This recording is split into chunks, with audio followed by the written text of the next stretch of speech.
तर 12वीच्या या निकालाची नेमकी वैशिष्ट्ये काय आहेत आपण जाणून घेऊयात ग्राफिक्सद्वारे। एकूण निकाल लागलेला आहे 89.79%। तर गेल्या वर्षीच्या तुलनेत या निकालात 2.9% घट झाली आहे। तर 93.15% मुलींनी बाजी मारली आहे, तर 86.80% मुले उत्तीर्ण झालेली आहे। मुलांपेक्षा 6.35% मुली सरस ठरल्या आहेत।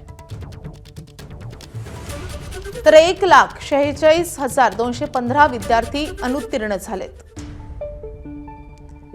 94.14% कोकण विभाग टॉपवर आहे, तर 84.14% लातूर विभाग तळाला आहे।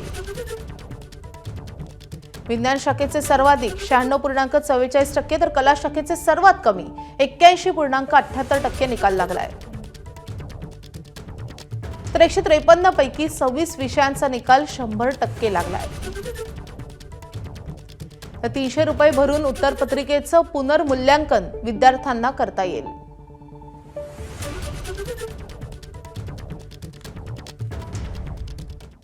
तर यंदाच्या या निकालात कोणत्या शाखेचा किती निकाल लागलाय तेही आपण पाहूयात। विज्ञान विषयाचा सगळ्यात जास्त निकाल लागलेला आहे। विज्ञान विभागामध्ये 96.44% विद्यार्थी हे उत्तीर्ण झाले। तर वाणिज्य शाखेचे 87.3% विद्यार्थी हे उत्तीर्ण झालेले आहेत। तर कला शाखेचे 78.2% विद्यार्थी हे उत्तीर्ण झालेत। एबीपी माझा, उघडा डोळे बघा नीट।